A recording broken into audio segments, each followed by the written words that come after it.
Parents, the following program is intended for people over the age of 13.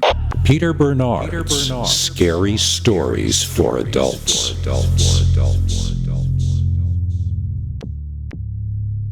Welcome to Scary Stories NYC.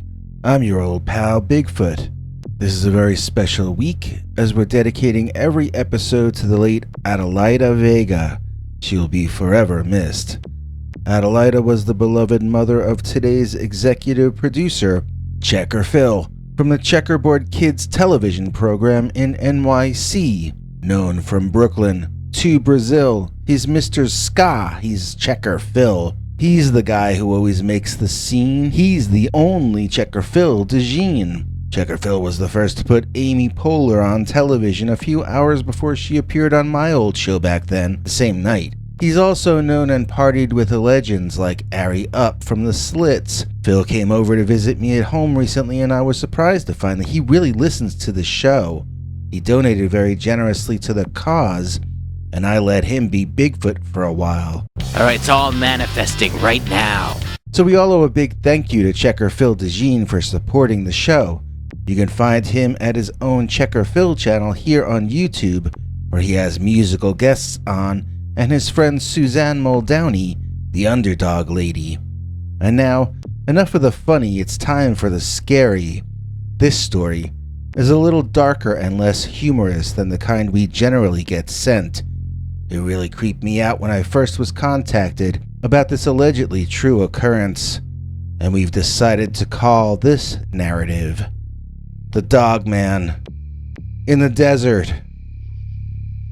Dear Scary Stories NYC, I want to tell you a story about a time long past when I was a young, recent high school graduate making my way across the country from my birthplace in North Carolina westward to California, where I hoped to create a new life for myself.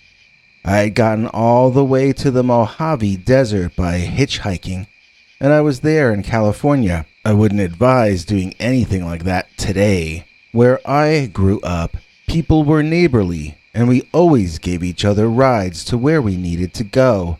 In fact, this is basically the story of why I would never hitchhike again. And it's also a story about the time I saw an impossible cryptid, an apparent dogman, in the Mojave Desert, where they aren't supposed to exist. I just laughed at what I wrote. They aren't supposed to exist in the desert. Dogman isn't supposed to exist at all. But I mean that even the believers don't usually believe that they would be living that far from a forest. I had no beliefs or thoughts on the subject at all going into this. I was 19 years old, and I still loved the monster movies I had grown up on. I think I may have heard of Bigfoot being in Northern California, but I'm not 100% sure of that, since this was 1971 we're talking about, not like 1979. I don't think Leonard Nimoy's In Search Of had gone on TV yet. I definitely, without a doubt, had no idea what a dogman was at that point. I thought what I saw was a demon. But before I tell you what I saw, let me explain where I saw it. Like I said, I was hitching a ride which I would never do anymore, and neither should you. I don't remember exactly where I was, but I had my thumb out alongside a highway through some place with a lot of cactus and incredible midday heat. Some older white guy stopped for me and he seemed friendly. I told him I was trying to get to Hollywood, and he told me he could take me about 10 miles closer to it, so I hopped in. I had barely settled into my seat when the world went dark, and I woke up with a really harsh pain in the back of my head. I wasn't in that car anymore. I was staring at dirt and the rock wall. It was extremely disorienting and alarming both at once, and I remember looking up and around, but seeing the same stone walls in every direction. It took me some time to realize that there was in fact an exit to this rock cave, and it took some time longer for me to be able to stand up and walk out of there. My backpack was next to me, and all of my belongings were still inside except for the cash and traveler's checks in my wallet, and also some contraband smoke that I was in the habit of using for relaxation back in that era. They had left me my water bottles, both of them, so I could still be okay as long as I could get to a town to report the stolen traveler's checks at. If you're not from 1971, we didn't have cash machines back then, and most of us poor folk didn't have credit cards yet either. You would carry traveler's checks, and they were insured so that if someone stole them, they would be replaced. I walked out of that odd natural stone prison thinking that I had survived a mugging, but I would be fine once I was back in civilization. I was freaked out, but not panicking because it seemed that things were getting back under control. Then I got outside and saw where I was, and I couldn't see a road in any direction I looked.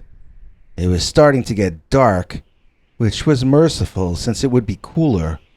I had to get back to a road, but I didn't have any idea what direction I should be walking in. You know, I could understand them stealing my cash and checks. I could even understand their use of force, which was unnecessary since I was too chicken to fight back in those days. I really couldn't understand why they would go out of their way to leave me out in the middle of nowhere, though. I thought that I couldn't be far from a road since they had to carry me into that cave thing. But panic grew in my heart as I raced around, realizing there was no blacktop anywhere in any direction that I could see. Even at night, it's hot out there in the desert, and when you're panicking, you get flushed. You make yourself hotter. You waste your energy. When you start to tear up and cry, then you're wasting water, which is more precious than diamonds if you're lost in the Mojave. I took out my compass and saw which direction was which, but that didn't give me any useful information to use, since I didn't know if I was north, east, west, or south of what. I never felt so defeated before in my life. I was gonna just have to pick a direction and start walking. The rest would be left up to luck. My entire survival depended on sheer dumb luck. I chose to walk west, and I took a few steps in that direction when I saw them. Tire tracks. They hadn't carried me to this spot, they had driven here. There were tracks leading in two slightly different directions. One must have been their trip here, and the other, their trip back to the road. Either one should lead me back to the blacktop I had been on, and so I chose one and started hiking through the increasingly dark night. I chose the one that looked like the way they had brought me there, so that I might have a better idea of where I was heading back to. When you're out alone in the Mojave, it can play with your mind. For the most part, all you hear is the wind blowing. You can feel more alone than you've ever felt in your life. In that sense, the desert can be like one huge isolation chamber. You begin to act like a person does when they know that nobody can see them. They pick their nose. They pass gas openly, you know what I mean. And just as many things change for you subconsciously when you feel that you're completely alone in a vast open wilderness. While still frightened and aware of the severe danger you are in, at least you feel comforted by the fact that this is a solitary endeavor. It's not going to be fun, but at least I knew I faced no adversaries. I'd rather be trudging along back toward the highway than still dealing with those two guys who mugged me, for instance. I mean, it had to be two of them. One must have been hiding in the back seat waiting for me. I never saw him, but I got a good look at the driver. Not that it mattered anyway. They were never going to get caught. Not for what they did to me, at least. I told myself that I was going to survive this, and I also told myself that if I didn't, it would be better to just assume I would until then. Less stressful that way. I was beginning to actually start to feel okay about things. I even began to hum a happy tune. The howl that blasted behind me was so loud that I thought I was going to keel over. I must have leaped a foot in the air, and I know I had to have screamed. It was the single most shocking thing that you can imagine. First you think you're the only living soul for miles, other than the cacti. Then something big lets off a howl behind you so close and so loud that you realize that whatever caused that noise must have had you within its sights for quite some time already. I turned around, wondering if I was being tracked by a pack of wolves or a lone one. That's what my mind jumped to. I don't know if wolves ever go into the desert. I'm just saying that's what my mind saw when I heard that howl. When I turned around, I saw something far more shocking than what I had just heard. It was not a wolf or a pack of them. Oh, it had the head of a wolf, I guess you could say. Or the head of a dog, possibly. It stood up like a man, though, and its eyes shone this bright demonic yellow color, letting me know that this was a monster born in hell itself. This was neither animal nor man, but a fallen one, an unholy thing. I didn't know if he was there to terminate my life or to observe as I expired of exposure, but I knew he was bad news. He could have been a predator, and he could have been a symbol or archetype informing me that my story was in its final chapter, but I wanted to attempt to get away from him in either case. Pacing myself, I began to walk a bit faster, checking to see if the dog-headed demon thing was following. At first, he sat there and observed. Then I lost control and I broke into an open run, hoping to put greater distance between us. That was a mistake, as the next time I looked behind me, the creature was on all fours, trotting after me almost playfully. That was the last thing I wanted to see, and I was running out of energy anyway, so I slowed myself back down to a walk, and, panting heavily, I continued trudging, my shoes, eyes, ears, and mouth filled with sand. I wanted to give up. I wanted to lie down and let the sand cover over me. I was so tired, I was so worn out, that my own survival started to matter less. I was so disoriented that I was losing my survival instinct. I tripped over something and fell down hard. It was painful, but when I saw what I had tripped over in the darkness, the pain subsided quickly. I had fallen face first onto the highway. I had found my way back. Looking up and down the road, I saw headlights off in the distance. Waving my arms madly over my head, I tried to flag the vehicle down. After a while, it did seem to be slowing, and once it got close enough, I could see. It was the same car as earlier. The same man was in the driver's seat, and I could now make out his accomplice in the back. I had walked right back into the same trap, collapsing down onto the highway floor in the heat.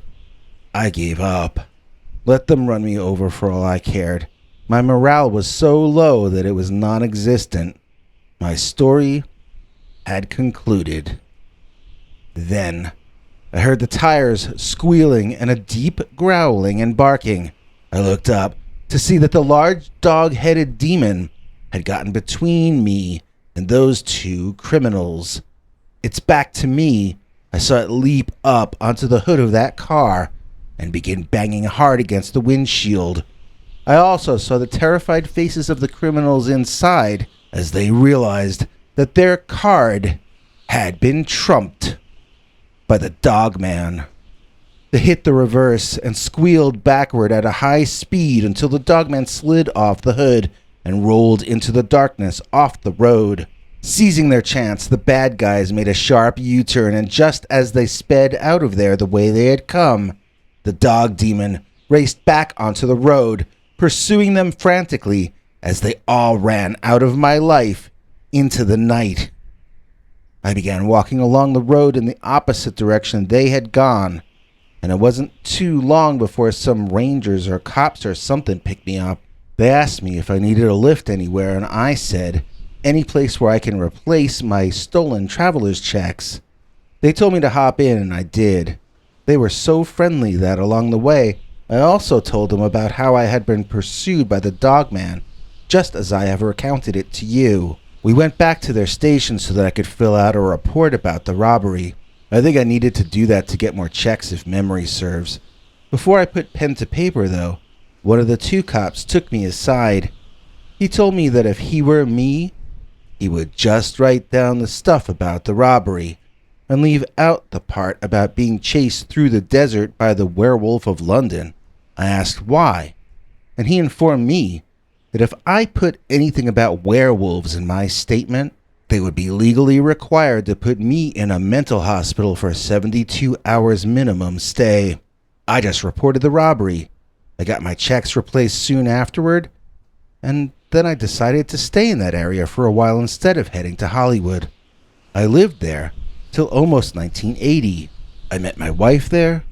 We got married there. To me, that part of the world was the 1970s. I felt as though I were living on borrowed time because I almost didn't survive long enough to enjoy it all, due to the interference of the Dogman. In the desert, Dogman, watching me sleep. Dear Scary Stories NYC. I've seen a Dogman 2 times in my life, and both sightings happened at my Uncle Herbie's house in Pennsylvania. On both occasions, I awoke to realize that the Dogman was just outside the bedroom window and had been staring at me since before I woke up. When I was a kid, I spent every summer at my Uncle Herbie's house, and half the rest of the time as well. Whenever things weren't right between my parents, I was dumped in my uncle's lap. Neither of us minded, as he treated me better than my parents did, and he genuinely seemed to like me. I hadn't realized you could live with people who enjoyed you being around before I met Uncle Herbie. He was probably more my parent than either of the actual ones, and I owe him an awful lot that I never got to repay. One hot summer night when I was a kid, Uncle Herbie and I watched a Wolfman movie on TV. Then he sent me to bed, where I requested a nightlight. When I woke up in the middle of the night, I saw the yellow illumination from that nightlight reflecting in the eye shine of a dog-headed hairy Bigfoot thing that was standing directly outside of the bedroom window staring in at me. I sat up in bed and screamed for Uncle Herbie, who was sleeping in the next room over. The dog thing seemed taken aback by my screaming, and he responded with a high-pitched, frightened kind of barking back at me. Just then, Uncle Herbie burst into the room, and the Dogman ran off into the night on his hind legs. My uncle never saw the dog-headed man, and when I frantically told him what had just happened, he laughed it off. In his opinion, it was a dream, since I had just seen a werewolf movie. That made no sense to me, since this was a hairy dog-headed creature that walked upright. The wolfman in the movie we had just watched wore clothes and walked on his tiptoes. He didn't look anything like what I had seen. To my uncle, though, it was a dream having resulted from the movie. I asked him if he was trying to tell me that monsters weren't real, but he said, no, monsters were very real.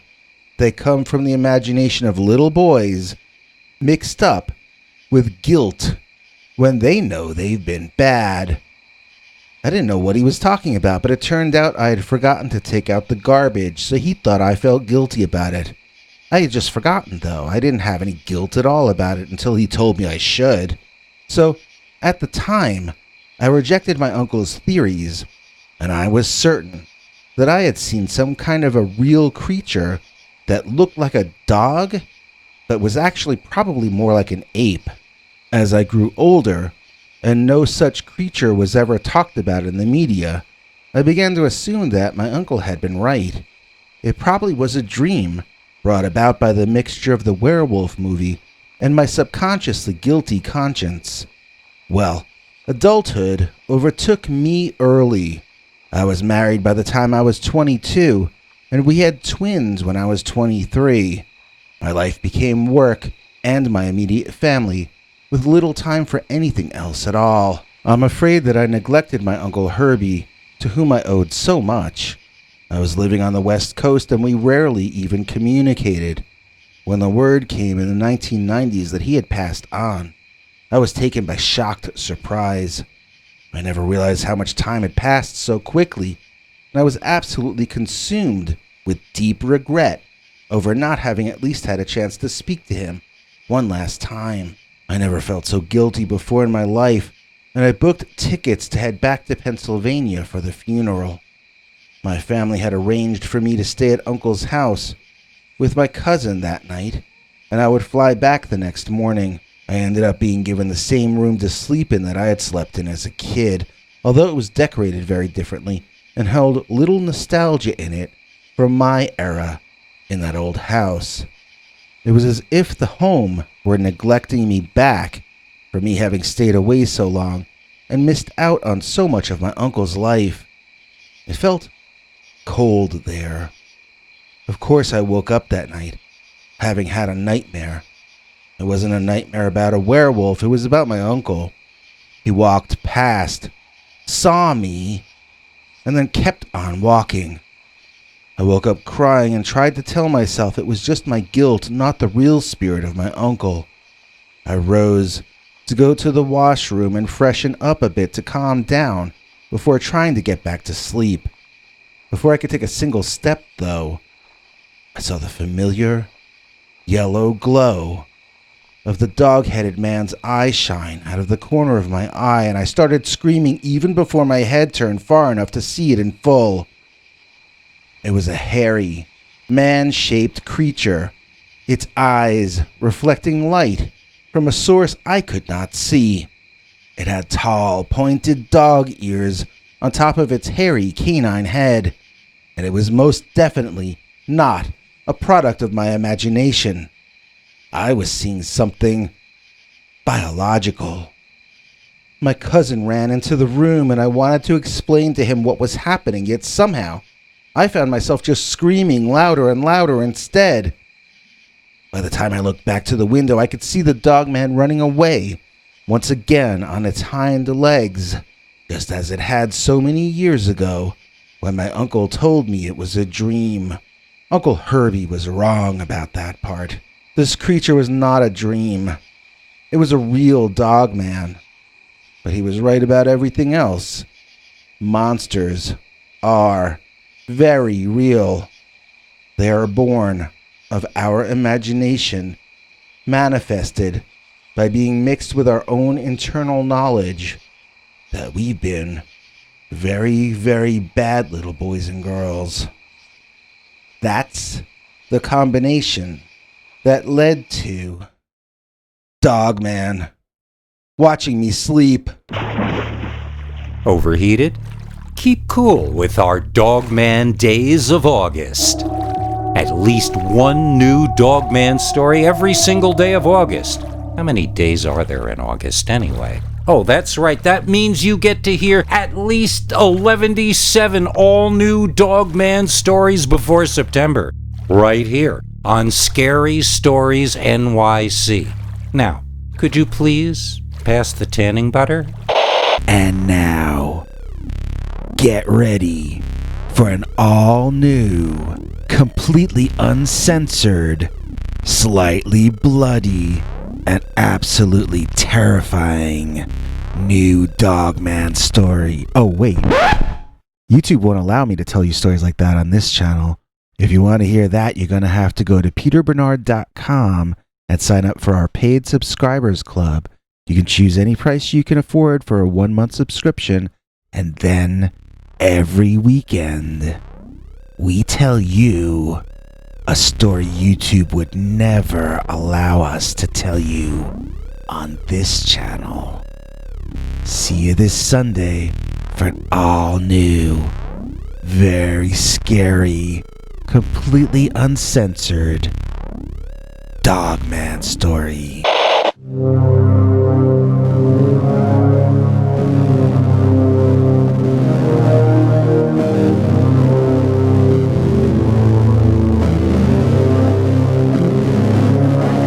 Come back for more scary stories.